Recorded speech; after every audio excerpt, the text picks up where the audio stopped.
Atomic Habits, an easy and proven way to build good habits and break bad ones. Introduction. My story. On the final day of my sophomore year of high school, I was hit in the face with a baseball bat. As my classmate took a full swing, the bat slipped out of his hand and came flying towards me before striking me directly between my eyes. I have no memory of the moment of impact. The bat smashed into my face with such a force that it crushed my nose into a distorted U shape.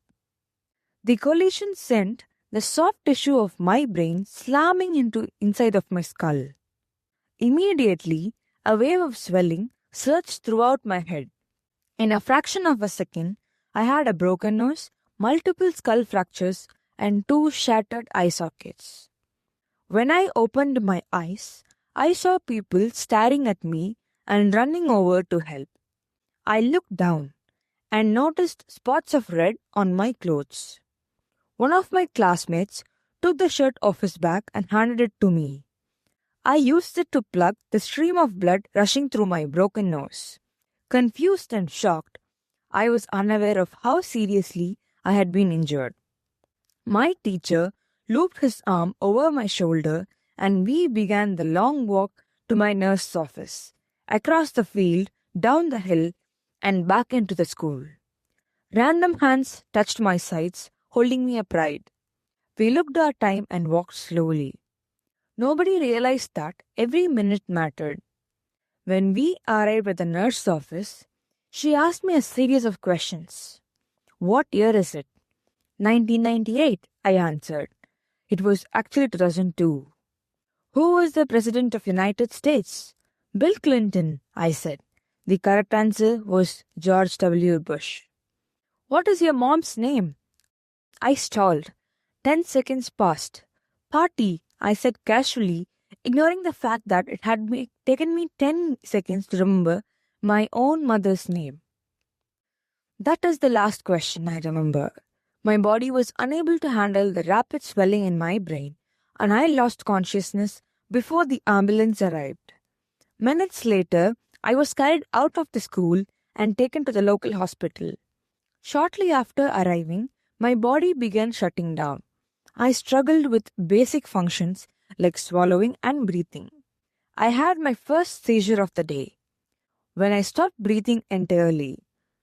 As the doctors hurried to supply me with oxygen, they also decided the local hospital was unequipped to handle the situation and ordered a helicopter to fly me to the larger hospital in Cincinnati. I was rolled out of the emergency room doors and towards the helipad across the street. The stretcher rattled on a bumpy sidewalk as one nurse pushed me along while another pumped each breath into me by hand. My mother, who had arrived at the hospital a few seconds before, climbed into the helicopter beside me. I remained unconscious and unable to breathe on my own as she held my hand during the flight. My mother rode with me in the helicopter. My father went home to check on my brother and sister and break the news to them. He choked back tears as he explained it to my sister that he would miss her 8th grade graduation ceremony that night. After passing my siblings off to family and friends, he drove to Cincinnati to meet my mother. When my mom and I landed on the roof of the hospital, a team of nearly 20 doctors and nurses sprinted into the helipad and wheeled me into the trauma unit. By this time, the swelling in my brain had become so severe that I was having repeated post-traumatic seizures. My broken bones needed to be fixed, but I was in no condition to undergo surgery.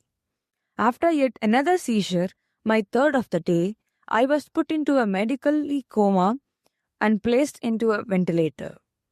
My parents were no strangers to this hospital. 10 years earlier, they had entered the same building on the ground floor after my sister had diagnosed with leukemia at age of 3. I was 5 at the time. My brother was just 6 months old. After 2.5 years of chemotherapy, treatments, spinal taps, and bone marrow biopsies, My little sister finally walked out of the hospital happy, healthy, and cancer free. And now, after 10 years of normal life, my parents found themselves back in the same place with a different child. While I slipped into coma, the hospital sent a priest and a social worker to comfort my parents. It was the same priest who had met with them a decade earlier on the evening they found out my sister had cancer. As day faded into night, a series of machines kept me alive. My parents slept restlessly on the hospital mattress. One moment they would collapse from the fatigue, the next they would be wide awake with worry.